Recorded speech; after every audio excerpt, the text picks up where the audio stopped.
com diagnóstico de autismo nível 1 de suporte, com altas habilidades, superdotação e TDAH, descobertos em fase adulta. Além de sua formação profissional, traz em sua trajetória um olhar singular, marcado pelo hiperfoco em plantas, animais e principalmente no cuidado atento e dedicado às famílias que acompanham seu consultório. Combinando experiência de vida e prática profissional, o Dr. Otávio nos oferece uma contribuição única para essa jornada. Além das minhas palavras no papel, eu gostaria de dizer que esse é um ser humano ímpar que apareceu, que caiu de paraquedas faz na minha vida do Gabriel, para cuidar dos dentes do Gabriel, mas assim, além de odontopediatra, ele é um ser humano que nos acolhe, que nos ouve, além de cuidar do nosso filho. Então eu tenho a honra de trazer o Otávio para falar para vocês e trazer as experiências dele. Obrigado.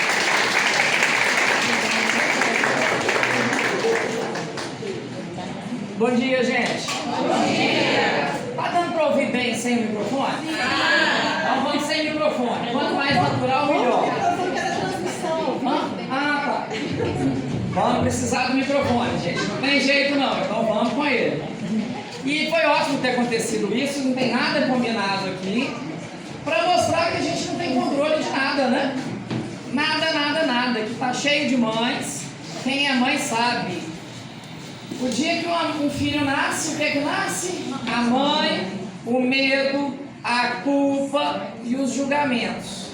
Então a primeira coisa que eu queria deixar claro para vocês aqui, e quem aqui tem um monte de paciente aqui, de mães de pacientes, sabe? E eu sempre falo isso na consulta.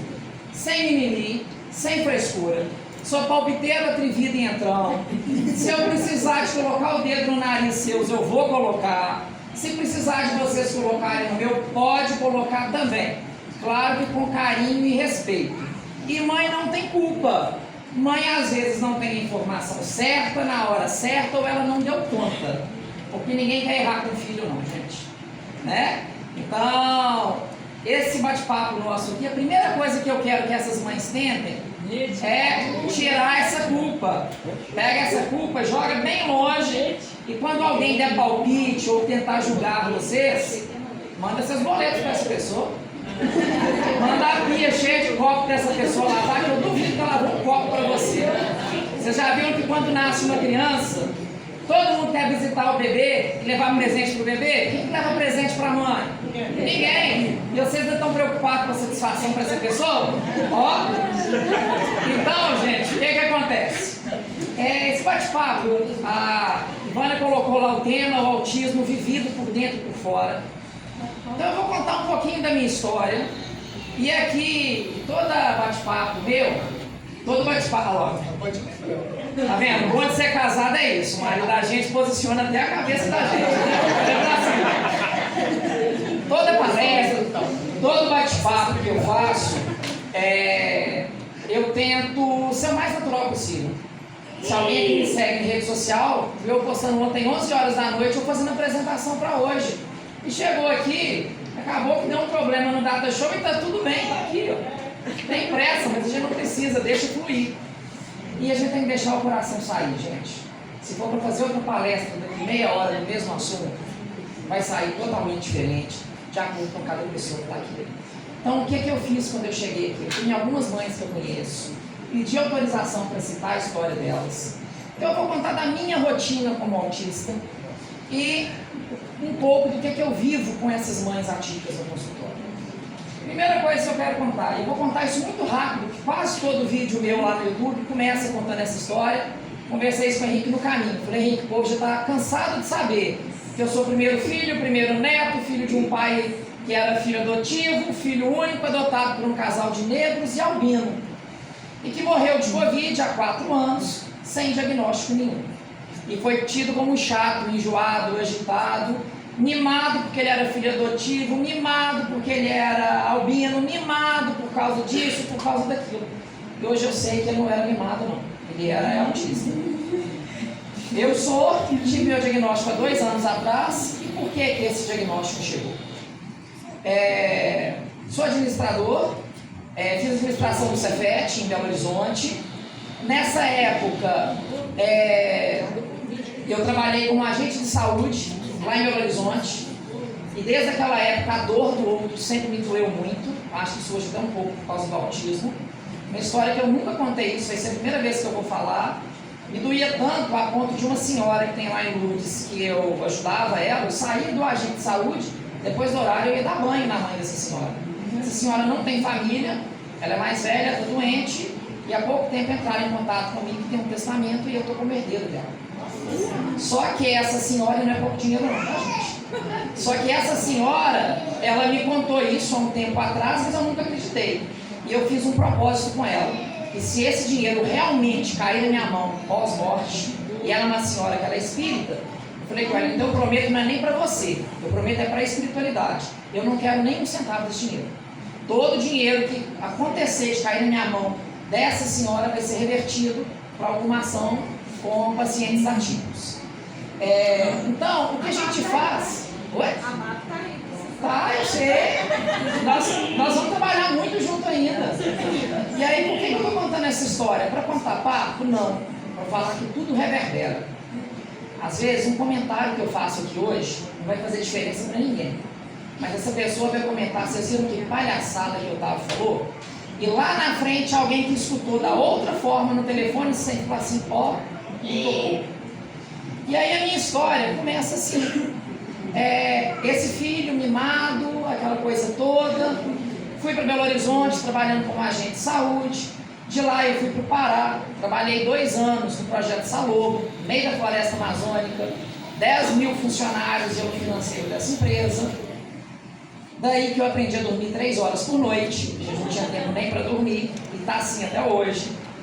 E aí hoje eu sou odontopediatra, com foco em crianças atípicas. Estava fazendo a pós agora em História, Filosofia, Sociologia, estou olhando uma de Neurociência para começar a fazer, e vim conversando com o Henrique, que é meu marido, que a gente quer fazer uma pós-graduação juntos agora. A gente está junto há 14 anos, e me tocou muito essa semana no Ramon Lamar, lá na escola, que a diretora me abraçou, virou para mim, que era minha prima, a Mônica, falou assim, Otávio, eu acho tão bonitinho que seu marido compra as ideias todas, né? E Henrique compra as ideias comigo. Tanto que ele está aqui hoje. E ontem nós fomos dormir, era mais de meia-noite. Mas vamos embora, estamos juntos. E aí então eu estou sempre com esse foco em estudo. E o meu consultório, eu acredito muito que a gente não é nada, a gente só está. Igual a Ivânia me apresentou aqui, o doutor Otávio, com essa formalidade, está tudo certo, sem problema. Mas eu já falei com várias pessoas aqui que falaram, doutor, joga o doutor no lixo. Por que eu falo isso? Eu já falei isso em ambiente acadêmico, e algumas pessoas falaram assim, Otávio, a gente luta tanto para ter um título. Gente, o que é um título? Papel. Eu não sou nada, eu não sou dentista, eu estou. Se eu cair duro agora, eu estou morto. Meu pai morreu de Covid, roubaram a aliança dele, não sei se no hospital ou na funerária. Cheguei em casa muito revoltado, que nem velório teve. E falei, mãe, vamos para a polícia? Roubaram de um cadáver. E minha mãe, ela é mais desapegada, ela virou. Pra quê? Quem usava já morreu. Realmente, quem usava morreu. O povo adora falar que é fazendeiro. A pessoa vive 70, 80 anos, aquela terra está ali há quantos anos? Uma vida inteira, uma eternidade. Então a gente não é o quê? Nada. Todo mundo aqui peida, todo mundo apodrece, todo mundo adoece. Então, vamos tentar ser mais leve. Então é saudável. E eu ainda falo isso com as mães no consultório, que para doutor você não liga 3 horas da manhã, para tia Otávio você liga. E tia é irmão da mãe. Mas esse Otávio tem essa paixão com tudo isso. Minha vida é um livro aberto. Minhas fotos da minha casa, do meu dia a dia, tudo lá no Instagram. Eu não me expunha tanto assim antes, mas depois do meu diagnóstico, minha cara está lá para tomar tapa mesmo, para revidar quando precisa, que a gente também é atrevido. Mas há 2 anos atrás, meu pai já tinha falecido, ele faleceu há 4, meu irmão mora em Santa Catarina, eu casado, meu consultório tinha chegado no ápice de falar assim, eu não pego nem paciente novo mais, eu não tenho onde encaixar paciente. Cheguei a trabalhar 22 horas direto, sem parar para beber água, para almoçar, para ir no banheiro, nada. E consultas de 1 hora, 1h30, às vezes sem nem encostar no paciente. E às vezes fazer igual eu já fiz com a Nazaré, com a Ivânia, com algumas mães, falar assim, olha, preocupe com seu filho, preocupe, mas azar dele hoje. Como que você está? Gente, as mães estão chegando destruídas. É cobrança demais. E aí vocês já chegam principalmente no odontopediatra, falando, você vai me julgar por causa do açúcar, por causa do doce, porque a avó deu doce. Gente, é correto o açúcar? Eu gostaria que não tivesse. Mas o que é a sua rede de apoio? Você vai brigar com a rede inteira? Então vamos ter bom senso? É por isso que eu gosto da minha recepção vazia. Eu falo que eu quero que a família vá de van. Leva a avó, fofoqueira, vizinho, tio. Porque aí, se é pra ser chato, deixa eu ser chato. E eu tô experiente com isso, então eu sou chato de um jeito que ela sai de lá apaixonada comigo e fala assim, tá vendo que eu tava certa? Mas eu mudei a cabeça dela. Então a gente tem que acolher essas mães. E o principal disso aqui hoje é acolhimento. E aí o Otávio, com esse jeito de trabalhar, minha vida... Gente, minha vida estava perfeita. Você fala assim, Deus, eu não mereço tanto. Você errou aí, você está me dando mais do que devia para mim, deve estar tirando de outro. Aí, para ficar mais perfeito, meu marido passou num concurso lá no Rio de Janeiro, Petrobras, concurso dos sonhos. Gente, casamento é fácil, né? Não. Eu amo minha vida de casado, não quero voltar para ele solteiro, mas não é fácil. E meu casamento é minha prioridade. Meu marido deixou de crescer no banco, na época que ele era do Banco do Brasil, para me acompanhar na formação para odonto. Porque eu brinco que eu gigolei 5 anos. Ele me bancou 5 anos. 5 anos eu não comprei uma cueca. Ele pegou um cartão, eu trabalho desde os 14, ele pegou um cartão da conta dele, que hoje é conjunta comigo, e falou, Otávio, você não vai conseguir me pedir dinheiro. Você trabalhou a vida inteira. Tome esse cartão aqui, você sabe o que é que pode e o que é que não pode. É a conta que a gente movimenta até hoje. Então ele foi muito parceiro. E aí quando ele foi para o Rio, eu falei, o que é que eu faço? Eu vou separar, porque eu não dou conta. Mas eu tenho essa gratidão com ele, eu tenho um amor, paixão por ele. É uma pessoa que ainda brinca com ele. Eu falei, Henrique, se tiver outra vida eu quero estar junto. Aí ele ainda brinca, não, é só nessa. Você suga tudo nessa que na outra acabou. Mas tá tudo certo. E aí Henrique foi para o Rio. Só que antes dele ir para o Rio eu tive um burnout. Porque eu não dei conta, eu entrei em parafuso. Meu casamento em risco, meu consultório em risco, minha mãe cuidando da minha avó, que era a sogra da minha mãe, na cama com Alzheimer, de fralda. E aí eu tenho muitos anjos na minha vida. Um deles foi Luciene Lessa, psicóloga lá em Sete Lagoas, uma referência para mim. E Luciene, numa sessão, ela virou para mim e falou, tá, você vai sair daqui e vai pro cemitério. Essa mulher é doida, do cocô, né? Você vai pro cemitério e você vai olhar nas lápides. Lá tem lápide de pai, de mãe, de filho, de sobrinho, de gente que viveu, que amou, que foi amado, e todo mundo morreu. Se você morresse hoje, o que ia ser? Amanhã o povo ia estar num grupo de pais do WhatsApp. Gente, tem odontopediatra para indicar? Ah, tem, até muito melhor do que o Otávio. Passou. Então o que eu fui? Nada. Eu só estive naquela época.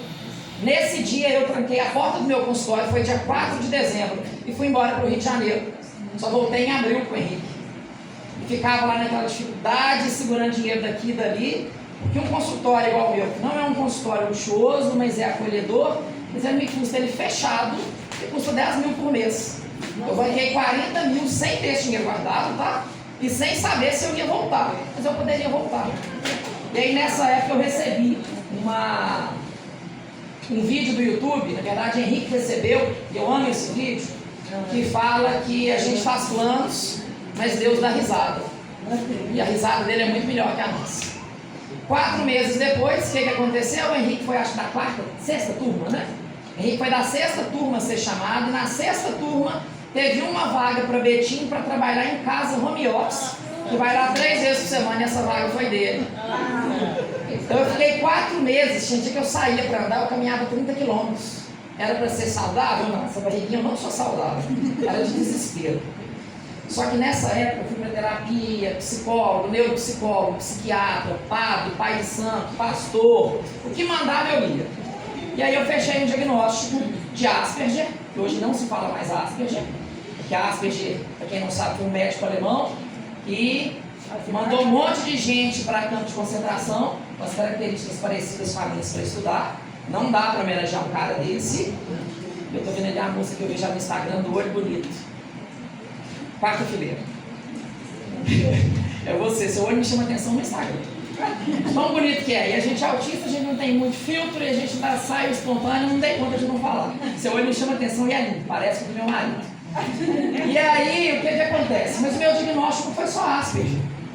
Veio um TDAH junto. E além do TDAH, veio uma superdotação. E aí fiz com a Mariana Cota, foi pacote completo. Eu brinco que a minha camisa de força ela tem 3 lacres. E aí foram 3 meses de teste, toda semana, uma tarde inteira. E no final a Mariana ainda virou pra mim e falou, Otávio, vamos fazer mais 2 sessões? Falei, hein? Mas por quê? O trem tá tão crítico assim? E eu achei muito legal dela, só voltando um pouquinho, na primeira consulta, ela falou comigo a seguinte expressão. Pegou uma pasta, levantou um envelope com o nome dela e falou, você quer um laudo? Você quer um laudo? Não te dou. Você quer fazer uma viagem para se conhecer? A gente vai viajar junto. Foram 3 meses lindos.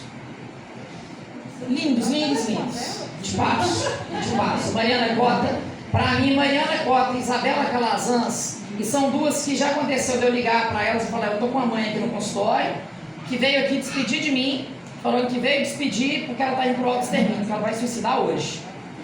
Eu tô te ligando porque eu tô pondo a mãe no carro, a não deixar ela sair do consultório, nós estamos indo pro seu consultório agora. E elas me acolhem desse jeito. E a gente está na saúde, eu falo que a gente vive disso, mas não está ali por causa disso. Então a gente tem que estar ali por um sacerdócio, por uma missão a mais. E aí ela fez essas 2 semanas a mais e depois ela me contou por quê. Ela fez essas 2 semanas a mais, porque a média do QI brasileiro gira em torno dos 90, um pouco mais, um pouco menos. E eu detesto esse tal de QI. Porque a gente não pode pedir uma pessoa por QI, não. Talvez eu tenha dificuldade no raciocínio aqui, mas o outro ali é diferente. O que tem de artista aí que é um artista fenomenal e não sabe ler. Então, precisamos quebrar padrões, né? Mas o meu QI tinha dado 142. Aí por isso que ela pediu para repetir. Deu 143. E aí é por isso que eu fiz administração na federal, fiz odonto. Na odonto, eu sou o único aluno que fez do primeiro ao 10º. Tem alguns que nunca perderam média, mas entraram no meio do caminho. Mas o único que fez do primeiro ao 10º sem ter caderno, pra quê? Eu guardo tudo de cabeça. E sem perder nenhuma média. 3 horas por noite. Moro num sítio, tenho 500 orquídeas, 160 palmeiras, 400 rosas no deserto, 5 cachorros. Tião Eustáquio, Miguel Francisco, Flocas, Antônio, Frederico, Augusto e Pingo José. 2 gatas, Filomena Inácia e Tchelle. Juquinha, que é o carneiro, Judite, que é a mãe dele. Você deu conta de casar? Casei, você vê. Ele casou, tem esperança, gente. Tem o Padre Marcelo. O Padre Marcelo é um galo índio, que tem as pernas desse tamanho, parece um padre. Tem o Pirulito, que é um garnizezinho, que foi um paciente meu que me deu. Vou de uma paciente lá de Inhaúma, que a Geisa conhece. A Geralda, que ganhou filhotinho esses dias, minhas galinhas morrem de velha, tá? Se alguém matar uma galinha minha, dá morte. Regina andava no meu ombro e eu sou essa loucura. E eu sou casado com outro homem. E eu não tenho filhos. E eu não tenho sobrinhos. A irmã de Henrique agora ganhou a primeira filha e acho que vai parar nela, né, Henrique? Que inclusive é nossa filhada. Então agora a gente ainda tem uma ramificação nossa no mundo. Porque até então a gente seria os últimos da família, tanto eu quanto ele. Então, depois desse diagnóstico, que me doeu muito, tá? Me doeu ser autista? Não. Gente, no consultório eu sou bonitinho, eu falo tudo certinho com criança. Aqui a gente pode falar muito, cara, foda-se pro diagnóstico. Eu não sou um Cid, eu sou Otávio. Então foda-se. Só que aí, depois desse diagnóstico, ele falou assim, Otávio, vamos fazer diferença? Vamos dar minha cara tapa. Igual eu tô aqui, deve ter umas 100 pessoas aqui. Deve ter uns 10 que devem falar assim, como que Ivânia chamou esse doido para falar esse monte de bosta? Azar! Se um gostou, eu estou satisfeito. A única coisa que eu quero daqui é falar assim, gente, vamos acolher e deixa fluir. Geisa está aqui, Kelly, que são de Inhaúma, a gente está tentando fazer isso aqui lá em Inhaúma há mais de 6 meses e não consegue. E tem que bater palma para essas meninas aqui, porque elas fizeram com 15 dias. E aí hoje ali eu virei para a Geisa e falei, Geisa, Kelly, o trem não anda, vamos resolver isso? Aí esse moço que me deu o pirulito, que é o Sr. Kleber, tem um boteco em Inhaúma, fiz um vídeo ali com a Geisa e mandei para ele, Sr. Kleber, problema seu, dia 20 nós estamos indo para o seu boteco e vamos fazer um encontro de atípicos no boteco. Ah, mas no boteco? O lugar do atípico é na igreja católica, na evangélica, na espírita, no boteco, na casa de prostituição, na delegacia, na igreja, onde que ele quiser estar. Vamos parar de limitar esses meninos, vamos começar a acreditar neles. Hoje, na hora que eu vi o Marco aqui, até pedi Nazaré autorização para falar da história do Marco, Se eu não tivesse segurado, eu não tivesse medicado, eu tinha dado crise de choro. Marco chegou no meu consultório com algumas coisas para serem tratadas. Nazaré me autorizou a falar isso. Mas Nazaré, se olhava para ela, falava assim, essa mulher, ela não dura uma semana. Capenga? Capenga é elogiar, você vai muito pior que capenga. Nazaré, ela estava na fase, e aí só para vocês entenderem um pouco o que eu percebi isso na Nazaré, o nível 1 de suporte com altas habilidades, a minha veio o quê? Teoria da mente. O que é teoria da mente? A grosso modo, eu leio a alma de vocês. Minha secretária fala que eu gosto de fazer mãe chorar. Não é. É porque às vezes eu olho para a mãe e falo assim, e aí mãe, tá tudo bem? Ah, tá. Falei, não tá não, sua cara tá uma bosta. Como que foi a noite com seu marido? Tá gostoso? Como que tá a vida financeira? E aí de repente a mãe vira, ai Otávio, mas eu não tô aguentando, eu não consigo. Eu falo, mãe, então vamos fazer o seguinte, tem câmera aqui no consultório, você pode assistir pelo celular, minha secretária vai ficar olhando seu menino aqui, ou então vamos levar ele, se você não importar de falar na frente, e vamos tomar um café? Vamos conversar? Próximo paciente daqui 1 hora, nós temos 1 hora de terapia. Não é terapia, não sou psicólogo, não estou fazendo prática legal da profissão. Estou simplesmente fazendo o que qualquer ser humano tinha que fazer. Acolher. Acolher e escutar. Quantas vezes que você chega para alguém e fala assim, estou com uma dor de cabeça tão grande, eu falo assim, nossa, mas a minha dói todo dia. Eu te perguntei, não sou, eu estou querendo que você me escuta. E para mim foi um exercício gigante calar a boca e escutar, porque eu gosto de falar, tá? Se deixar aqui, ninguém sabe, né, Luiz? Se a Edivone não tivesse falado comigo que eu tinha 40 minutos, eu ia falar assim, vai ter jantar? E aí a gente fica, vai indo. E eu tinha que acolher Nazaré. E aí Nazaré foi, e Nazaré ia. Aí tinha dia que a gente vai criando vínculo, aí a gente dá umas alfinetadas. Teve um dia que eu falei com o Henrique, Henrique, essa mulher não volta mais nunca no consultório, ela vai me detestar. Eu cheguei ali hoje, se eu fizer qualquer burrada aqui, hoje a culpa é sua. Porque na hora que eu cheguei, ela estava me esperando na porta, correu por minha, quase que quebra minha coluna no meio. Quase que eu virei, tipo, mais uma deficiência por causa dela. Mas isso é o que vale a pena, gente. É isso que vale a pena na vida. Porque daqui a um tempo, eu ia mostrar isso na apresentação, quem quiser depois eu mando essa apresentação, daqui a pouco eu vou deixar meu telefone particular com todo mundo, pode ligar, pode mandar WhatsApp, eu tento responder no mesmo dia. Eu já quero marcar uma consulta. De psicólogo ou de psicólogo? Não sou psicólogo, gente. Mas o que é? Claro. A gente é uma colmeia, gente. Se uma abelha está morta na colmeia, o resto da colmeia pode morrer. Aí eu também crio abelha. Tenho 50 caixas de abelha sem fazer. Se uma abelha morre, ela pode matar a colmeia. Se uma abelha está viva com um movimento de asa vigoroso e aquecendo, ela aquece que iria morrer e salva ela, mas ela não salvou a outra, ela se salvou da morte. Então a gente tem que ser melhores amigos. E aí, por que é que eu estou falando isso?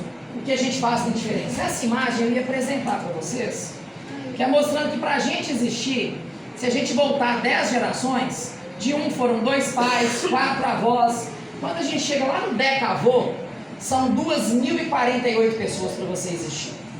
E eu não sei o nome do meu tataravô, do bisavô eu sei, porque me contaram. E aí a rua que vocês moram tem o nome de uma pessoa. Quem tem curiosidade de saber quem foi essa pessoa? Um ou outro sabe. Então daqui 100 anos, quem foi Otávio? Talvez alguém fale, era um doido que andava na rua aí, qualquer coisa, mas a gente não existiu. Só que o que eu falo aqui hoje pode levar para vocês que têm filhos, esse filho levar para o neto, para o bisneto, daqui a um tempo ninguém sabe por que isso está acontecendo, mas vai fazer diferença lá na frente. E é muito triste a gente estar aqui para falar de inclusão. Porque falar de inclusão é falar de respeito, respeito tinha que ser natural. Infelizmente, eu não acredito que os filhos e os netos de vocês vão ter uma inclusão 100%. Porque esse processo é muito lento. A escravidão foi há quantos séculos? O preconceito está aí até hoje, né? E os gays estão aí há quanto tempo? Desde Roma Antiga. Está aí até hoje. O preconceito é tanto. Eu adoro as X9. Gente, grupo de mães é cheio de X9. E aí? É cheio de X9. Há um tempo atrás, mandaram no grupo de mães pedir indicação de odontopediatra. Aí uma mãe mandou lá, leva meu filho, eu levo meu filho no Otávio, você pode levar, você vai adorar. Apesar de ser homem. Homem não pode atender criança não, gente. Qual é o problema? Só que o Otávio não tem filtro, isso hoje eu tenho certeza com laudo. Aí eu respondi para ela, falei, olha, responde lá no grupo. Ele é viado, talvez os 50% te ajuda. Ah, gente, para de frescura, para de mimimi. Vamos ser rasgado. Tá fazendo falta a gente abraçar, a gente conversar e falar assim, fulano, não estou gostando de você. Você está fazendo isso que está me sacaneando. Porque às vezes a pessoa te sacaneia sem você perceber. Tem uma mãe lá do consultório, que ela até dá umas palestras comigo, que é a Meire, e eu tenho paixão com a Meire, e ela está fazendo terapia ocupacional para cuidar dos filhos delas, por causa de tanta dificuldade que ela tem para encontrar profissionais.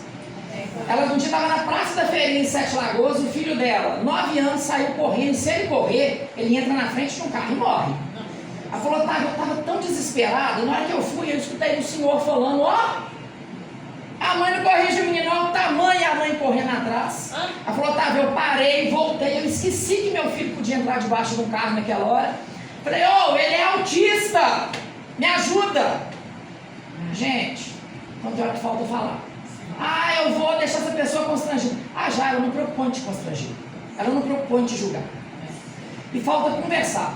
Eu tenho um paciente no consultório que ele tem um calo aqui na cabeça. Não é um galo não, um calo. Porque quando ele está nervoso, ele bate a cabeça na parede ou no chão 9 vezes. A primeira vez que ele chegou no consultório e que ele foi bater a cabeça, eu fui para segurar, a mãe me segurou. Falei, mãe, mas a cabeça. Ela falou, Otávio, se você segurar ele, não vai ser calo não, vai sangrar. Porque se deixar ele assim, ele bate 9 vezes. E a gente já sabe, são 9 vezes. E ele para e volta, verbal, tá? Ele volta, senta na cadeira e nada aconteceu. Agora, se segurar, ele vai bater até quebrar e até sangrar. Então, por que ele não sangrou no meu consultório? Porque eu não foi por mal, mas eu queria ajudar, mas eu teria atrapalhado. E eu não atrapalhei porque a mãe verbalizou e falou. Então, foi para a escola, professora. Eu falo que eu amo a classe de professor e enfermeiro. Para mim, na área da educação e da saúde, são os dois mais importantes. Professor e enfermeiro. São os que realmente cuidam, e os que realmente estão na base, e os que dão a cara a tapa. O resto só passa. E as professoras hoje, os pais, quem é pai aqui sabe, tem um grupo de mães. E antes da reunião a gente conversa no grupo de pais o que vai ser resolvido com aquela égua da professora. Gente, antes de fuzilar essa mulher, conversa com ela. Talvez essa professora está errando tentando acertar. Talvez ela nem percebeu que ela estava fazendo uma coisa que era problema. Isabela Calazans tem história de uma paciente que é um docinho essa menina, mas na escola ela batia só na professora de dar tapa na cara da professora e não tinha explicação. Aí um dia o que a Isabela fez? Vou para dentro de sala de aula. E a área da saúde é isso, é igual eu falo, não dá para cuidar de dente. Você não chega na porta do consultório e me entrega a dentadura, toma, leva lá e me devolve. Senta com boleto, com marido, com sogra, com dívida, com doença, senta com tudo. A gente tem que pensar na gente, é no ser todo. A Isabela foi para dentro de sala de aula para assistir uma aula dessa menina. No meio da aula, a menina levanta e tá na professora. O que a Isabela percebeu? A professora tinha uma pulseira, aquelas Pandora, aquele monte de miçanga pendurada. Na hora que a professora balançava, a Pandora fazia o barulho que desregulava a menina. Tirou a pulseira, essa menina hoje é louca com a professora e a professora com ela. O que faltava? Um olhar diferenciado. Alguém pensar, alguém escutar. E quem está no dia a dia, às vezes não percebe. E a mãe atípica tem que ter muito cuidado com ela. Eu falo que pai é importante, mas mãe é sagrado. Você emprestar seu corpo 9 meses, um parto normal que não é fácil. Uma cesárea que é cortar 7 camadas de tecido. Amamentar, às vezes com o peito sangrando, às vezes sem rede de apoio, sem ajuda, com gente dando palpite. Então mãe é muito sagrada. E a mãe atípica é machucada demais, porque ela tem medo. Meu filho vai ser convidado para a festa? Se ele for, vai ser bem tratado? Se eu sair com ele, alguém vai olhar? Alguém vai julgar? Então, é uma coisa que eu sei que é feio que eu vou fazer aqui agora. Não levem no sentido do gesto, mas levem no sentido de desligar a preocupação com o outro. E eu falo isso, quem é mãe minha aqui já sabe. Eu falo que mãe precisa aprender a fazer meditação. Eu dei essa palestra parecida que nenhuma é igual a nenhuma. Na terça-feira no Ramon Lamar, para quase 200 pessoas. Fiquei até lisonjeado. Imagina, o secretário de Educação mandou uma mensagem pedindo desculpa porque ele não foi. Olha que chique. Me senti até importante. E aí, na terça-feira, eu ensinei essa meditação umas 5, 6 vezes lá. Quem quiser assistir, está no YouTube essa palestra. Aí a Mônica, que é a diretora do Ramon Lamar, tem feito um trabalho fantástico, não é porque é minha prima, mas eu pergunto às mães qual que é a escola do seu filho, e qual professora? E eu vou em tudo que é escola, e não é para querer paciente não, tá, gente? Minha agenda não está cabendo, graças a Deus. Não falo isso contando papo, nem como arrogância.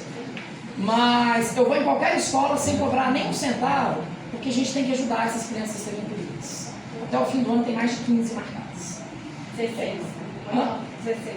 Me manda mensagem que a gente vai marcar. E aí,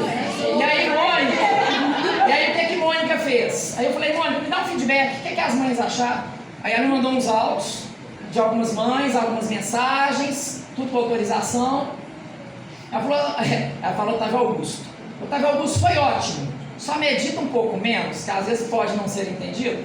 Aí na segunda palestra eu falei, gente, a diretora pediu para meditar menos, mas eu vou meditar assim mesmo, tá?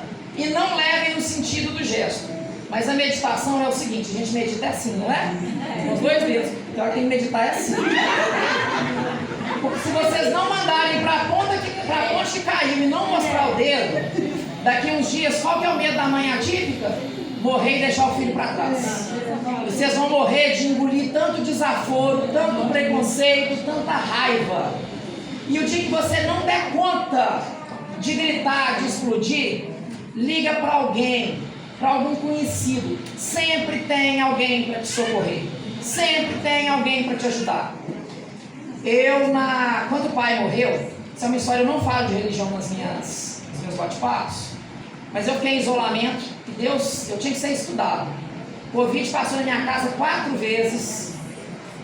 Fiquei em isolamento, todas elas, até porque eu trato de crianças que não é autista, é paralisia cerebral, é síndrome de Down. Eu tenho síndromes no consultório que eu acho que ultrapassa as 200. Se eu passar uma gripe com um paciente desse, eu mato ele. Então, se eu tiver com o nariz, com uma sinusite, eu não vou trabalhar. E eu ligo para a mãe e falo, mãe, desculpa, você pode até ficar com raiva, se for urgência, eu vou arrumar alguém para te atender, mas eu não vou colocar seu filho nisso. E aí, no dia que meu pai morreu, eu já tinha saído do isolamento, meu pai na UTI, e a gente precisa aprender a conversar. Que viraram para mim no dia e falaram assim, Otávio, reza para o seu pai morrer. Eu estou aqui na UTI, do lado dele, colocamos 3 bolsas de sangue no seu pai e ele sangrou 3 litros de sangue pelo olho. Eu precisava de escutar isso? Não, eu sou da saúde, eu sei que isso pode acontecer, mas naquele momento eu só era filho. Era a melhor pessoa ter falado assim, Otávio, seu pai não está bem, as chances são muito pequenas, reza para Deus fazer o melhor possível. Falou a mesma coisa, eu teria sido acolhido. E essa pessoa fez por mal? Não. É uma pessoa que trabalha em sala vermelha e aquilo ali para ela é normal, mas me machucou. Mas eu não tenho mágoa nem nada por isso. Não. Então a gente precisa aprender a falar. Mas aí nesse dia, no dia que o pai morreu, foi uma quinta-feira, dia 12 de maio, eu falei, eu preciso trabalhar, eu vou para o consultório.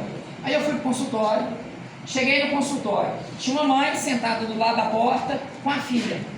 Falei, mãe, eu só vou destrancar aqui, ela chegou um pouquinho mais cedo e vou te atender. Ela falou, tá, ok. Aí eu comecei a chorar. Falei, o que foi? Eu falei, meu pai está no UTI para morrer. Você não vai atender minha filha? Eu falei, vou. Você já sabe que eu sou atrevido, você deve ter ouvido falar que eu falo isso nas consultas. Eu vou te atender. Eu só vou lavar o rosto e vou te atender. Ela falou, não, eu estou indo embora, porque eu sou mais atrevido do que você. E hoje eu não quero que você tenha fé. Porque quem vai rezar por você hoje sou eu. Ai, mãe, então tá. Eu sentei no chão. Falei, oh, mãe, então tá. Eu vou fazer o que você fez. Eu vou lavar o rosto e vou embora. 8 horas da noite, tocou o telefone que meu pai morreu.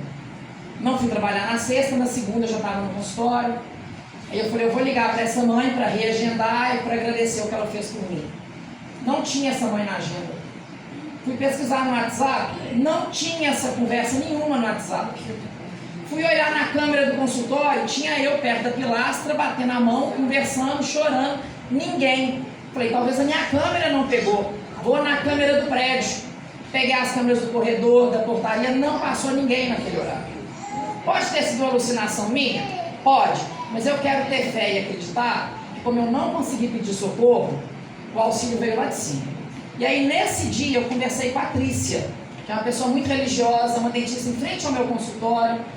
Eu falei, Trícia, eu sou muito ligado com Chiquinho e Cidinha. Chiquinho é São Francisco de Assis, não vou chamar de São Francisco, porque ele é chegado meu, né? A gente é próximo, a gente é, ó. E Cidinha, que é a Nossa Senhora Aparecida.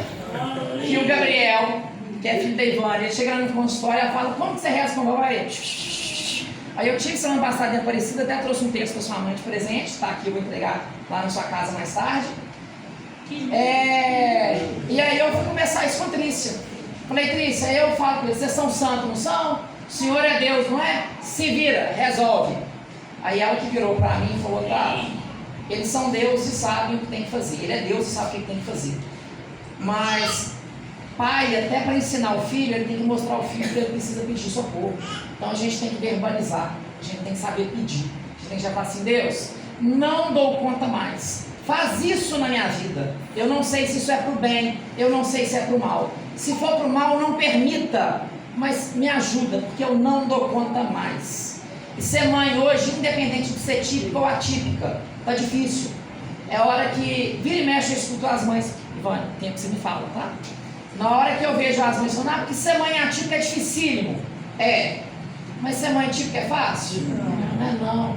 São dificuldades diferentes, todas são diferentes, mas todas são dificuldades, gente. A minha não é mais difícil que a sua, não. E às vezes você alivia a vida do outro com muito carinho, com muito pouco. Tem uma outra criança que talvez eu uso a imagem dela na capa desse bate-papo de hoje no YouTube. Foi muito significativo para mim. Ela chegou no consultório, porque eu fui atender o irmão, que uma pessoa tentou fazer uma extração de um dente dele e não conseguiu. No dia seguinte a mãe me ligou, ele chegou no consultório com a boca machucada, aquela coisa, fiz a extração, a mãe começou a chorar e eu vi a proteção de tela de uma criança com paralisia cerebral e microcefalia. Falei, mãe, quem está tratando essa menina sua? Ah, eu estava, ninguém. Estou esperando a fila, mas já tem mais de 6 meses. Ela alimenta por sonda gástrica. Filho, traz ela para o consultório. Eu fui lá essa semana. Chegou lá, eu acabei de chegar da 25 de março. Gastei o que eu podia, o que eu não podia, quase deixei um rim lá. Comprei só uma camisa para mim e uma para meu marido. O resto foi bugiganga lá pro consultório. Meus meninos adoram. Eu saio de lá com sacolada de presente. É reforço positivo. Meu caixão não tem gaveta e atrás do meu velório não vai caminhão de mudança. E aí essa menina estava lá e eu trouxe um macaquinho feio, tadinho, até dizer chega. Mas eu peguei ele porque ele tem um barulho e eu falei, esse barulho vai ajudar a regular os meninos. E ele abraça. E aí eu coloquei ele no pescoço dela. Eu já tinha aspirado ela 4 vezes. Ela sufoca com aquele mundo o tempo inteiro. E ela ria, mas ela ria com esse macaquinho. Custou R$5 esse macaco, gente. Essa menina ficou tão feliz. Aí não vão longe não, tem gente ali que chegou no consultório, falou, Otávio, eu estou desesperada. Tem 9 anos que eu escovo dentro do meu filho, ajoelhada na barriga dele, de lado e brigando. Aí eu falei, vamos aprender a entender como que é. E não acho que o autista, nível 3, nível 75 que seja, não entende, que ele entende, tá? Tanto que assim, isso não é científico, isso é teoria minha. Pra mim o autista tem um cérebro igual de qualquer um, só que às vezes é tão acelerado que a gente não consegue pôr pra fora. Assista aquele filme Divertidamente, o segundo, na hora que a ansiedade fica presa em torno da mesa. Aquilo só eu de vez em quando eu desregulo é aquilo. E aí, como que foi a escovação do seu menino? Eu falei aqui, ó, eu vou escovar seu dente quando você... porque ele tem sensibilidade com a escova, com a pasta, com o movimento, nada funciona. E aí, nessa hora, por que a mãe falou que nada funciona? Porque ela tá tão machucada que tem hora que a gente, mesmo como mãe, deixa de acreditar. Eu falei, vamos tentar? Aí ele sentou na cadeira de primeiro, aí ela... Falei, calma e fica quietinho, que você vai celular aí, deixa comigo, agora é meu. E meus pacientes são meus sobrinhos, se não for, eu não quero. Tanto que eu te mostrei lá aquele dia, eu tenho um armário lá, uma gaveta daqui até aqui de fichas, deve ter umas 500 fichas. Pacientes que eu demiti. Se vocês escolhem o profissional, a gente também pode escolher de vez em quando. Porque quem eu não consigo ajudar e eu vejo que só estou tampando buraco e apagando fogo, eu não sou bombeiro não, gente. Eu quero participar da vida dos meus pacientes. E se eu for crescendo demais também não tem jeito. O Henrique comentou comigo sobre crescer, eu falei, eu não quero. que é do jeitinho que tá, porque se eu aumentar eu não vou conseguir dar atenção do jeito que eu faço questão de dar. Eu respondo todas as mensagens no mesmo dia. Essa semana tem 3 dias que eu não respondo, minha cabeça tá assim. Eu falei, Henrique, chegando em casa, hoje eu preciso atualizar e colocar em dia. Mas aí o filho dela chegou, sentou na cadeira, eu falei, olha, eu vou escovar seu dente, combinado? Se doer ou incomodar, e eu geralmente nem falo, eu falo, se incomodar, porque se fala dor, você já ligou um gatilho. Você já viu que a gente não fala, pode tomar um sorvete que não dói? Não, ninguém fala isso. Agora, pode ir no dentista que não vai doer, não. Ó, você já sabe. E aí, o que acontece? Aí eu falei, se incomodar, você levanta a mão e me fala o que está acontecendo. Comecei, ele levantou a mão, mas não falou. Eu continuei. Ele não falou nada. Eu falei aqui, ó, você não falou. Fala fraco, forte, rápido, devagar. Aí, na hora que eu tô mexendo lá, e eu não parava, aí você não falou, pote. Eu fui mais devagar. Fui mais devagar. Aí eu fui no outro lugar, fazendo um movimento mais coisa, levantou a mão, bolinha. Eu, 9 anos, nunca tinha conseguido escovar o dente sem chorar. Um monte de terapia e ajudando um monte de coisa, mas nesse ponto faltou só esse clique, que às vezes a gente precisa de fora para perceber. Nesse mesmo dia, inclusive, eu queria que você me mandasse aquele vídeo de novo, que eu perdi minhas mensagens quase todas no telefone e ele foi um dos que eu perdi. E aquele, eu uso ele para mostrar aos pacientes e contar essa história na consulta. No mesmo dia, ela mandou a foto, o vídeo, o olho chorando, ele com a cabeça no colo dela e ela, Otávio, aqui, estou escovando. Foi uma consulta que eu tive com ele, gente. O que faltava? Saber conversar, acreditar e voltar a ter esperança. E ela tem que se sentir culpada porque não estava acreditando, não tinha esperança? Não. E ela tinha perdido esperança? Não. Tanto que ela foi em mim. Ela só estava assim, eu não sei qual caminho seguir. Estava esgotada. Quando eu tive o burnout, por que eu descobri um burnout? Antes de Henrique ir para o Rio, ele falou, tá, vamos tirar uma semana? Vamos. Vamos para Aracaju? Vamos. Eu entrei pro banheiro, na hora que eu estava no banheiro, de frente para o mar, água de coco, achando que era rico ali, me deu uma dor no peito que eu não respirava. Eu falei, ponte que caiu, estou morrendo na praia, literalmente morrendo na praia. Só que eu sou tão razão que eu falei, olha, a dor do infarto irradia, a dor da pontual, então isso deve ser uma crise de ansiedade que eu nunca tive desse jeito, está tendo agora, faz igual você faz com seus meninos. Cheira a florzinha, sobra a velhinha. Saí do banheiro normal, não falei nada com a Henrique, vamos tomar uma cerveja? E fui, não ia estragar nossa viagem. Voltei e fui procurar ajuda. Mas eu precisei procurar ajuda. E Henrique percebeu que eu estava nessa fase ficando mais doido que o normal. E aí eu procurei ajuda, a segunda. Porque a primeira ele me mandou um WhatsApp e falou assim, a Luciene Lessa atende no mesmo prédio que você atende, já marquei a consulta para você. Ele teve que tomar iniciativa para mim. Porque tem hora que a gente não dá conta, igual você não estava dando conta, eu não dei conta de mim. E quando a gente é assim, que eu quero que vocês entendam, que para o autista não é fácil. Eu gosto do palco, tá? Isso aí não é vaidade, não é narcisismo, não é nada. Mas eu amo isso aqui. Se for para eu viver o dia inteiro conversando, tendo essas conversas, eu amo isso. Mas tem dia que é tão cansativo, que às vezes a Henrique vai me buscar no consultório, e na hora que ele chega lá, eu falo, Henrique, não é por mal, não, me faz um favor, cala a boca. Vão calado até lá em casa, que eu não consigo escutar a voz, porque eu estou exausto. Porque para a gente conviver num mundo que não é inclusivo, a fantasia é muito pesada, a armadura tem que ser muito pesada. E vocês viram que o símbolo da inclusão mudou? Que antes era o cadeirante, porque o foco era no cadeirante. Então o símbolo já excluía. Deficiente é só o cadeirante? E o problema é o cadeirante? Ele nunca foi problema. Mas até transtornos, hoje a gente foca muito em autismo, mas Sim, tem ansiedade. Tem ansiedade. Gente, tem um monte de síndrome. E aí, até o autismo mesmo hoje, igual por falar, autismo aumentou. Que aumentou, gente? Tanto de gente doida que tinha andando na rua, que tinha nome só de doido. Antigamente era doido, sistemático, maniento. Hoje, o que as pessoas são? Diagnosticadas e tratadas, porque hoje tem uma visão. É uma coisa boba. Amamentação. Eu nega, super, ultra defendo a amamentação. Só que eu falo na consulta, eu falo, pai, se sua mulher quiser amamentar, eu apoio ela enquanto ela quiser. Se ela falar que não quer, eu vou mostrar para ela os prós e os contras, mas eu também apoio, porque a decisão é dela. E nem você, como pai, pode dar palpite, porque essa decisão é dela. Então a gente tem que saber ouvir e acolher. E aí, por que eu estou falando da amamentação? Ah, hoje tem muito freio de língua. E tem muito freio de língua, gente. Sempre teve. Inclusão da década de 70 era o Cebolinha falando plato. Mas ninguém percebia que era um monte de língua alterada. Por quê? Década de 60 é a hora que eu gosto de estudar e pensar no contexto histórico.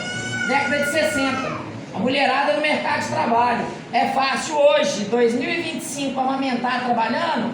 Não, imagina a década de 60. Aí lançou leite condensado moça. Não era culinário, era a fórmula da época. E aí dava leite condensado para os meninos e as mães iam trabalhar. Nós temos uma geração de diabéticos hoje, né? Uma geração de obesos e de hipertensos. Então, a gente tem que incluir. E o novo símbolo é o quê? É um ser, tá ali, lembrando um pouco o homem vitruviano, que é a simetria perfeita, e um círculo. Por quê? Aonde que está o problema? No entorno, na comunidade que não acolhe. Quantas vezes que eu já escutei mães no consultório falando que o problema dela é uma mãe da escola, de um filho típico, às vezes até atípico, ela não sabe, que fala assim, eu não quero autista na minha sala, o síndrome de Down na sala do meu filho, que atrapalha o desenvolvimento do meu filho, que atrapalha, seu filho está aprendendo a ser gente para não ser esse monstro que você é. Só que a gente não pode falar isso rasgado, né? A minha filha faz terapia para aprender a brincar com o filho dela e ela não tem educação para criar o filho. Exatamente, exatamente. A gente teve aquela geração X, Y, a geração do milênio, mas está faltando a geração de ser gente. E aí a gente tem que pensar, quando eu falei daquelas 10 gerações, o preconceito de hoje está vindo lá de trás, está vindo lá de longe. Sete Lagoas, sou nascida em Sete Lagoas, criada em Sete Lagoas, eu amo Sete Lagoas, saí de lá por um motivo, e o motivo que me fez sair foi o que me fez voltar. Minha família lá é uma família que veio fugindo da Primeira Guerra, passando fome, que são os Pontelos, sem eira, sem beira, sem nada. Mas é uma família que cresceu e ficou relativamente conhecido. Que saco do povo falar, você é filho de quem? Você é neto de quem? Não sou filho de ninguém, eu não sou neto de ninguém, eu sou Otávio. Eu queria ter a minha identidade. Imagina, primeiro filho, primeiro neto, filho de um pai que era adotivo, que era um autista não diagnosticado, um monte de preconceito, gay, homossexual, e é filho de quem? Eu sou Otávio. Eu não queria ter obrigação de encaixar no padrão de ninguém. Aí eu fui para BH, morei em São Paulo, morei no Pará e voltei, porque a raiz da gente é a melhor coisa do mundo, ela grita. E eu fiquei sentindo falta assim, eu quero ser filho de alguém, eu quero ter... Então o que me fez sair foi o que me fez querer voltar. Mas eu voltei porque eu queria ser filho de alguém? Não, porque eu entendi a característica da cidade, eu tive que aprender a lidar. Vocês têm que aprender a lidar com o preconceito do outro? Não. Preconceito é crime, da cadeia. Eles têm que aprender a conviver com o diferente, que eu nem sei se é diferente. Quem falou que é diferente? Ontem eu tive uma conversa falando como que a história é escrita por quem vence. Vocês já pensaram se os africanos tivessem colonizado a Europa? Quem que seriam os escravos? Os brancos, os europeus. E aí vocês já viram que a imagem de Cristo foi feita na época do Renascimento, lá na Itália, por Da Vinci, por Michelangelo, que Cristo é louro, do nariz fino, do olho claro. Onde que Cristo nasceu, gente? Vocês acham que ele é louro? Negro, do nariz chato, do cabelo crespo. Então, vamos parar de aceitar de graça. Ah, mas o fulano questiona demais, ele é chato. Azar. Não estou questionando porque eu sou chato. Eu estou questionando porque o meu filho não precisa conviver com o seu preconceito. Eu tenho um outro pai no consultório, eu adoro essas histórias, que é o Tiago, 2 metros de altura, bonitão, fortão, a esposa dele bacana, com força, com paixão com a Thaís, é uma mãe, estilo essas mães que eu convivo aqui. E quando eu falo que é mãe minha do consultório, é porque eu também é quase minha esposa, porque eu sou um pouco pai do filho delas, tá? Só não faço menino, mas tá tudo bem. Então assim, igual o menino do Thiago é igual um filho para mim, só que ele é um autista, nível 3, que foi encaminhado para fazer uma cirurgia e bloco cirúrgico com anestesia geral. E aí ele chegou no consultório, ele tinha um dente que chama mesiodens. É um dente a mais. Quando esse dente a mais vem entre os dois da frente, os dois centrais, chama mesiodense. Sofriteiro você sabe. Geralmente, a raiz dele é um conezinho, é fininho. Então, gente, anestesiou, é pegar e tirar. Eu falei, Tiago, vamos fazer 6 consultas com seu filho. Nem custo essas consultas vão ter. Eu vou cobrar a primeira e depois cobro o procedimento. Mas isso é a parte protocolar que eu nem precisava ter falado. São consultas para condicionar seu filho para ele acostumar comigo. E aí um dia eu vou colocar anestésico, um spray na boca dele para ele sentir o que é a sensação, porque o ativo tem dificuldade com a sensação nova, com fora do padrão. Depois ele vai vir, eu vou mostrar a carpule, que é aquela injeção, sem agulha, ele vai pegar, eu vou encostar na boca, até ele chegar e a gente fazer. E aí nós temos 2 opções, eu te garanto. Colocar o laser, que também ajuda a anestesiar, anestesia spray para reforçar mais ainda, e o anestésico infiltrativo, que é com agulha, 1 minuto. E eu te garanto mais 40 segundos para acabar a cirurgia. Você prefere 1 minuto e 40 de estresse, ou você quer ir para um bloco anestesia geral e entubar seu filho? Toda anestesia geral é entubada. Aí eu vamos tentar. Aí o pai chegou no consultório sofrido, o menino sentou na cadeira. Eu não sou a favor de contenção, é claro que pode acontecer, pode, mas é muito, muito raro. Eu acho que contenção é quando você não conseguiu convencer e mostrar que você é digno de confiança. Você pensar que vocês forem conter o filho em casa toda vez? Acontece, mas dá para viver de contenção? Não. Então eu não sou a favor. Eu atendo de 10 a 15 por dia. Imagina eu tendo 10 lutas por dia, gente. Vocês já tinham ido pro meu velório, talvez tinha uma plaquinha com meu nome em algum lugar. Então eu prefiro o desgaste do condicionar do que o desgaste da luta. Gastamos 1 minuto e 47 entre começar e acabar. E o Tiago, esse pai, eu até trouxe, dei para Nazaré, para a Ivânia, e eu tenho mais alguns, depois, se alguém quiser, eu trouxe lá de São Paulo, eu dou para vocês. Mãe de autista. Oi? Desculpa, gente. Só o microfone aqui, cai. Mãe de autista, pai de autista, o cordão. E eu comecei isso por causa do Tiago, que consultório é uma escola. O Tiago que anda com o cordão. Porque o autista, às vezes uma etiqueta incomoda, imagina um cordão de pendurado. Encheu o saco. E sabe por que ele anda? Ele anda e fala, eu ando com esse cordão, que pro meu filho o povo vai meter a cara e vai rir e vai falar, agora vem cá, Tiago tá aqui, mete a cara comigo. E o ser humano não é bobo, ele sabe onde que ele bate. Então, a gente sabe que o filho, independente de ser típico ou atípico, ele vai apanhar emocional, físico.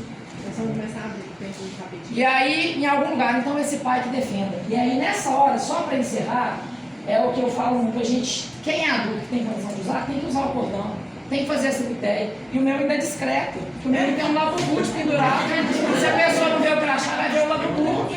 E a gente tem que aprender que a vida da gente, só isso aqui eu vou acabar. O mundo evolui. A gente antes soprava bolinha de sabão com pau de mamão. Eu cheguei aqui, como eu falei, os bate-papos, eles vão saindo na cabeça. Eu até saí ali fora caçando um talo de mamão, mas não achei. Para mostrar que a gente soprava com talo de mamão, ficava com a boca fedendo sabão uma semana, que é gosto ruim, língua grossa. Evoluiu. Hoje tem o elétrico. E olha que coisa mais linda isso aqui. Mas por que eu estou falando isso? Ser mãe mudou, mas não deixou de ser mãe. Ser pai mudou, mas não deixou de ser pai. Filho é filho a vida inteira. Tem ex-mulher, ex-marido, não existe ex-filho. Então, a gente tem que evoluir, mas é para melhorar, não é para piorar. Olha que coisa mais linda, uma coisa boba dessa. Então, gente, são detalhezinhos bobos. Quanto que custa isso? Financeiramente, praticamente nada. Mas o que é que significa para uma criança, igual eu mostrei para o Marcos ali fora? Ele ficou deslumbrado com isso. Então, gente, é coisa muito boba que faz diferença. Então, obrigado pela oportunidade. Desculpa se eu falei alguma bobagem. As palmas assim. Isso! Vamos incluir. Desculpa se eu falei alguma bobagem.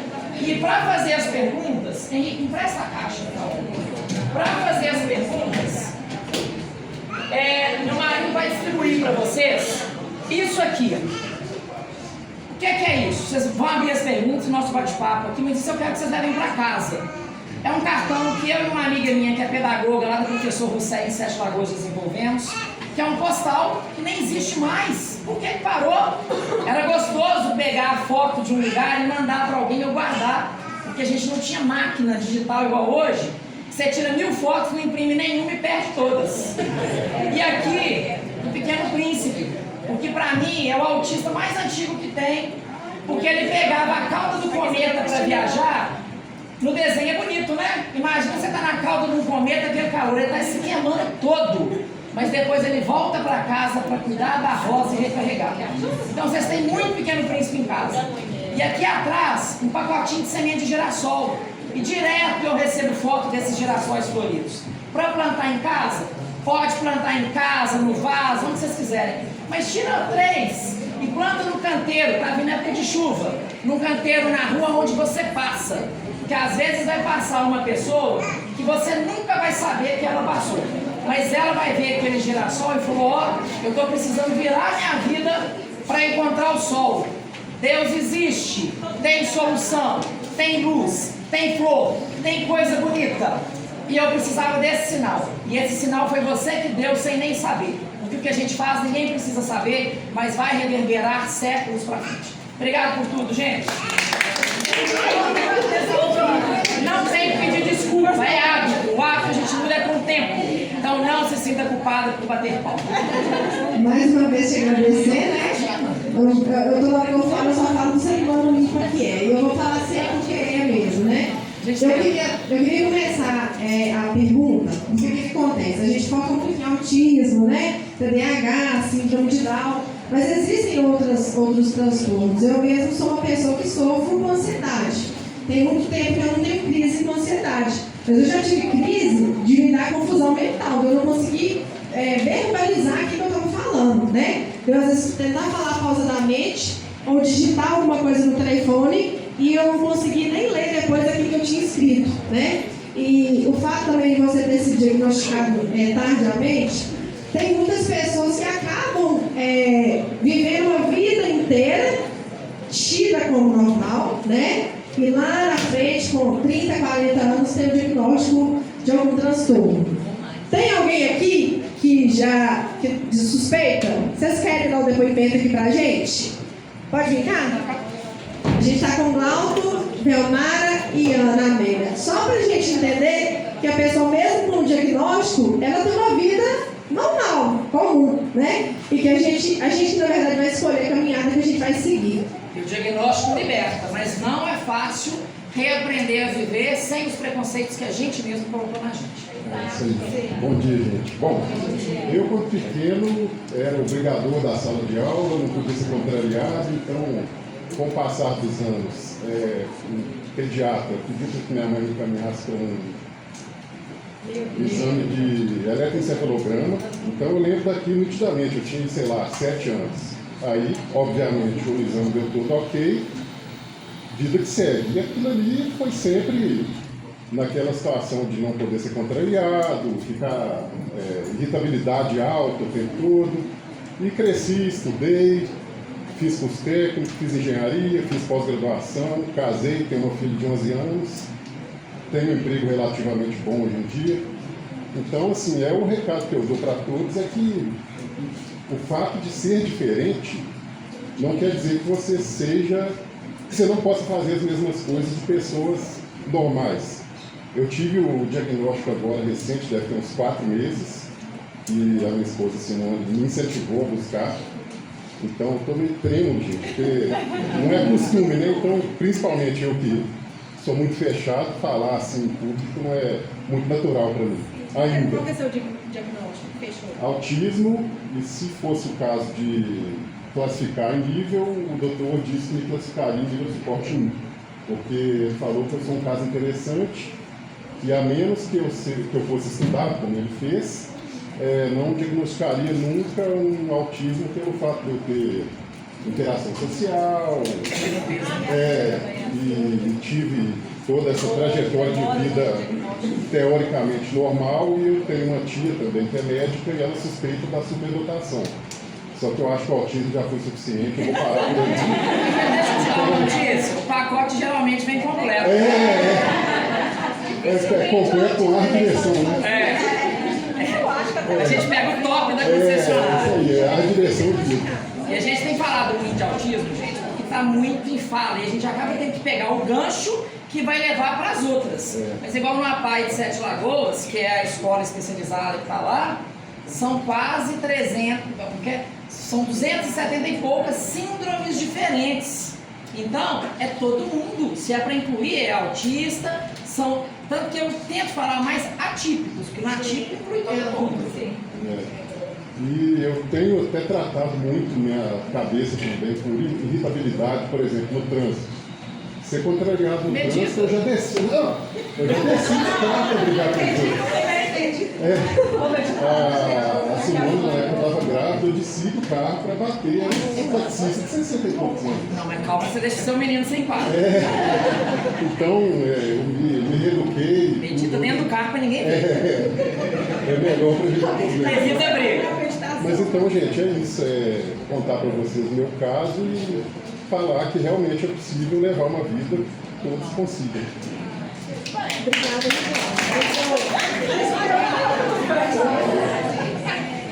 Leonardo, você quer falar um pouquinho? Não, o meu, eu falo que a decisão de ser mãe aos 50 anos quase, né? Pega o microfone.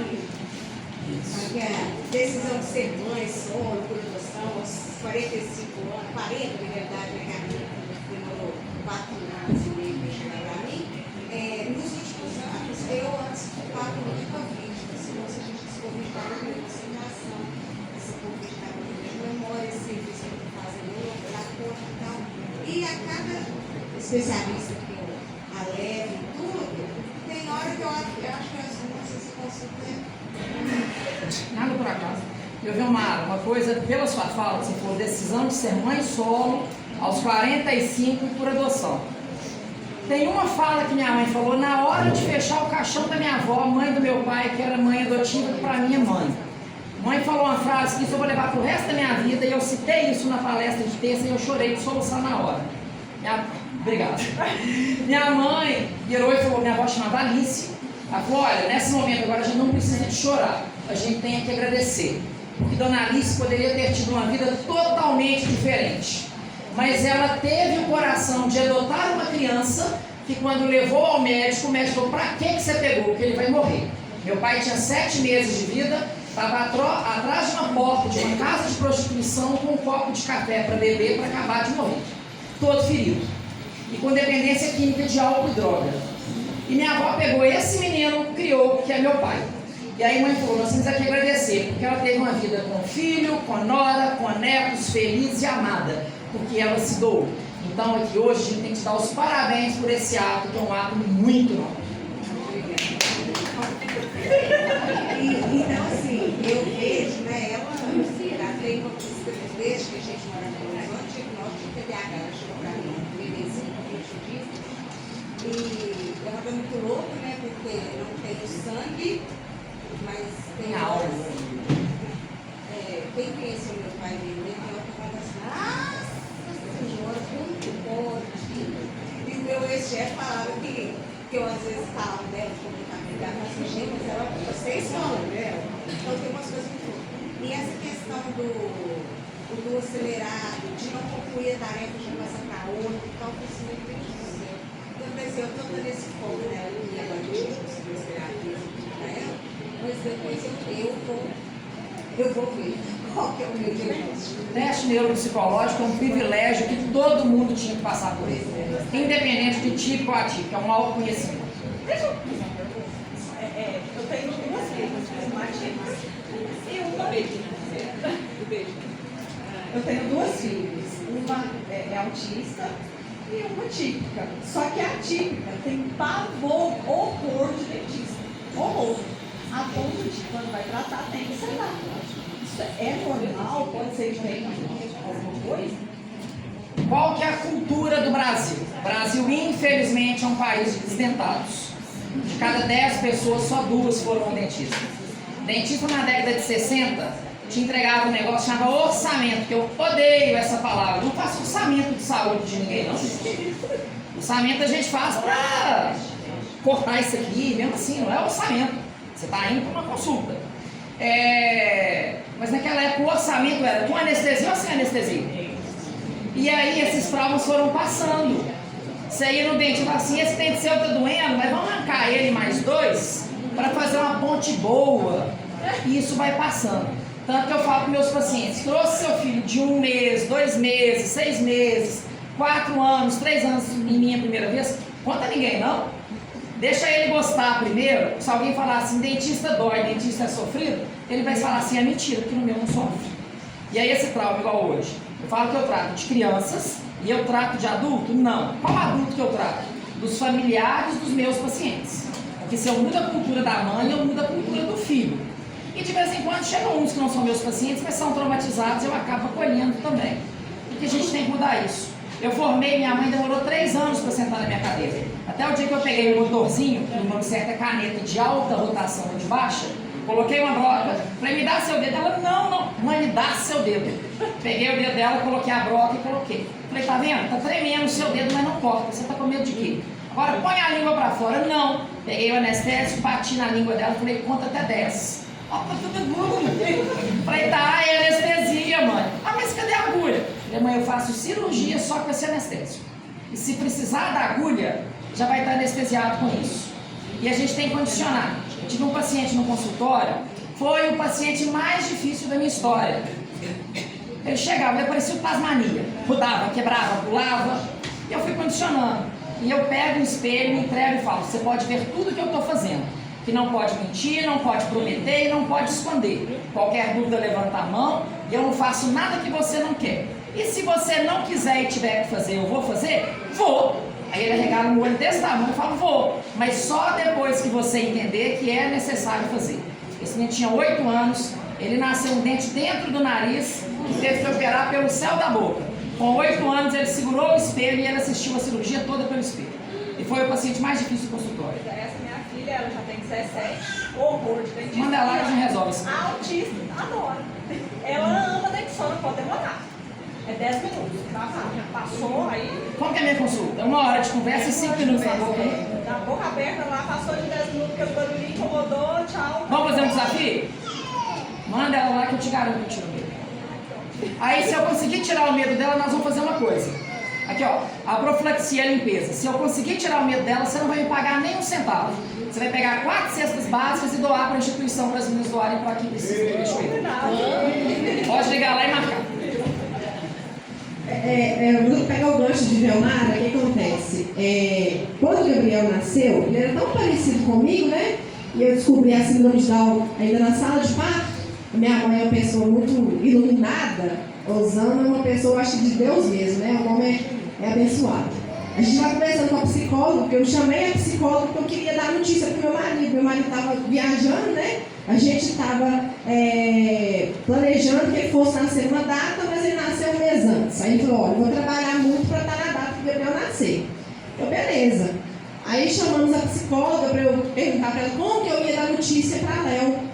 Aí minha mãe falou assim, mas você vê, esse é o nome da psicóloga.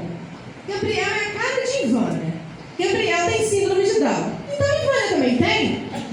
Aí tipo assim, aquela situação que de uma certa forma ia ser apreensiva, que né, ia dar um medo, ficou divertido. A psicóloga falou assim, eu nunca vi uma família num hospital que recebeu um diagnóstico quando a criança nasceu e que levou para uma leveza tão grande como essa. Aí vem Gabriel para casa, a gente começa a estudar o que é síndrome de Down.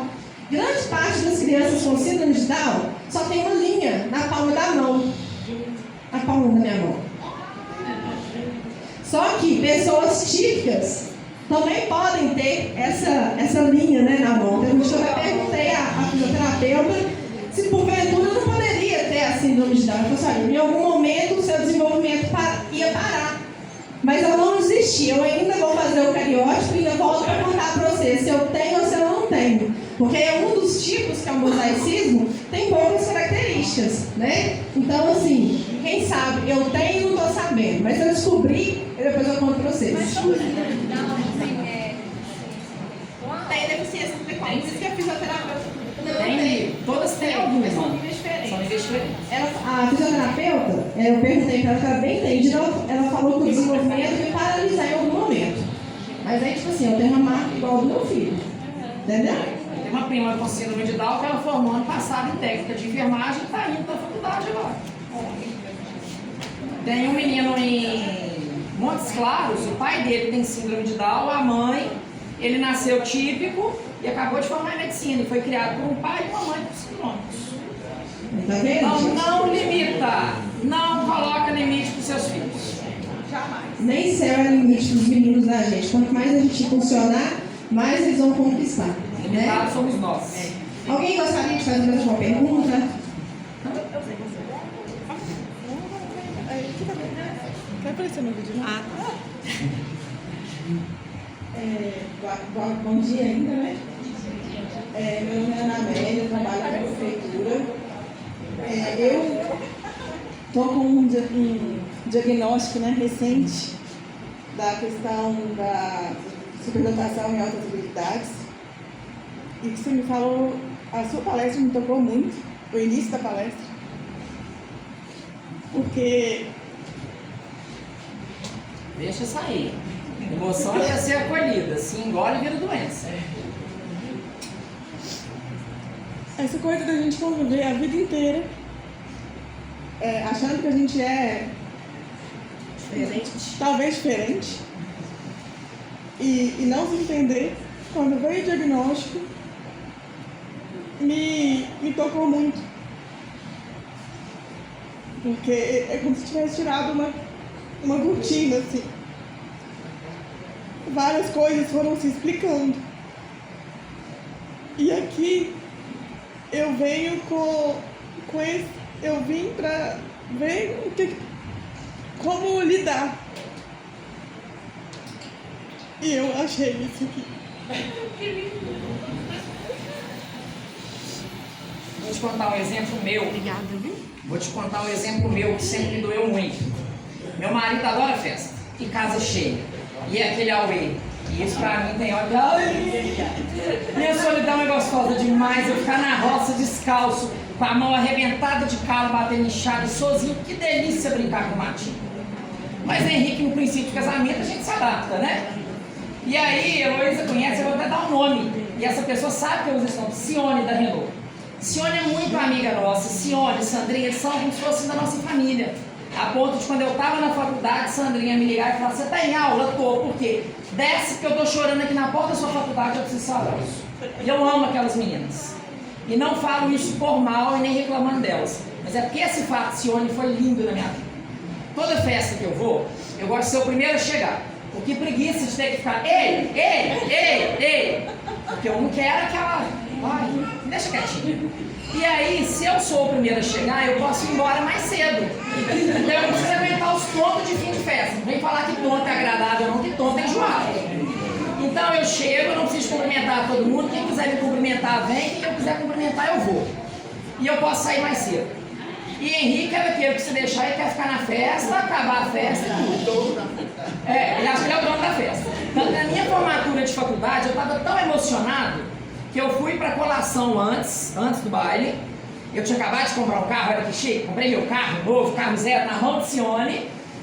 E eu fui mais cedo, eu estava tão emocionado que eu vomitei o carro inteiro. E eu falei com o Henrique, eu colei grau vomitado. Eu falei: Henrique, e a festa? É uma festa para 1.200 pessoas. A hora que eu falar quero ir embora é para levantar e ir embora. Ah, mas formatura é com o sol nascendo. Eu quero ir embora. Um dia eu fui tão incisivo que eu falei: se vocês criarem em casa, eu te separo no dia. Eu quero ir embora. Deu 4 horas da manhã, eu falei: vamos embora? Peguei meus trem e fui embora. E então esse sou eu. E toda festa que a gente ia, a gente vai em muita festa junto com o Cione. Ah, porque eu tava chato. Ah, porque eu tava não sei o quê. E isso me machucava, me doía. E eu não bebo. Aí fui pro casamento de Livinha e de Léo. E eu já fiz terapia com Jussara Monteiro, que também estava lá. Bebi, né? Bêbado, fica meio doido. Cione chegou perto e eu falei: deixa eu te contar. Você foi a pessoa que mais me machucou, mas é a pessoa que eu mais agradeço. E eu tenho essa gratidão com Cione. Porque foi a pessoa que me mostrou que eu não preciso escutar que eu sou chato. Aquilo não era uma chatura. Esse tempo que eu ficava na festa, ainda eu estava dando muito de mim, muito mais do que eu conseguia. Então, como que eu lidei? A pessoa chamava: Cione, eu sei que não foi por mal. Meu som não foi legal, porque eu falei bêbado. Aí chamei Jussara, falei: Jussara, vem cá, Jussara. Bêbado é chato. Aí, o errado foi a forma que eu falei e onde que eu falei. Eu disse assim: Cione, eu vim cá para te agradecer. Você me chamou tantas vezes de chato, que fez parte do processo de autoajuda para eu querer me conhecer. E hoje eu te agradeço por isso. E ela já abriu as portas da Renault para a gente, já capacitamos a equipe inteira da Renault para conviver com famílias atípicas, pagando hora extra para funcionário, lanche, caldo, tudo do bolso dela, para ensinar os funcionários dela a acolher e não machucar do jeito que ela tinha machucado, sem ser por mal, por falta de conhecimento. Então chega, fala e pede socorro. Isso aí, gente, né? Eu queria te agradecer, Otávio, mais uma vez, pela sua vinda, sua disponibilidade, né? Vim um sábado no meio da manhã para falar para essas pessoas que vieram aqui te ouvir, né? Que você continue levando todo o seu conhecimento e a sua empatia para todos os lugares do mundo. Mais uma vez, muito obrigada, viu? Gratidão. Eu que agradeço por todos estarem aqui e peço desculpas pelo atraso, que eu vi que eu delonguei bem, né? A gente tem uma lembrancinha para você, a famosa empada de cachoeira. Eu vou falar que eu não quero não ganhar presente de vocês. E as flores você ama. Ô, gente, quem quiser a indicação do odontopediatra, esse aqui eu indico de olho fechado. E esse telefone está aí no cartão meu particular, pode mandar mensagem sem problema. Ele que responde, viu? Sou eu que respondo. Às vezes todo consultório sou eu que respondo. Beijo, gente. Obrigado. Eu quero pretinho de prova. Até a mão inteira. Dando continuidade, eu gostaria de convidar a Júlia Figueiredo, fonoaudióloga, que atua no Núcleo Especializado de Educação e Saúde de Cachoeiro da Prata. Assim como o doutor Otávio, a Júlia tem um carinho enorme pelos nossos filhos e dedica seu trabalho para promover o bem-estar e o desenvolvimento de cada um deles.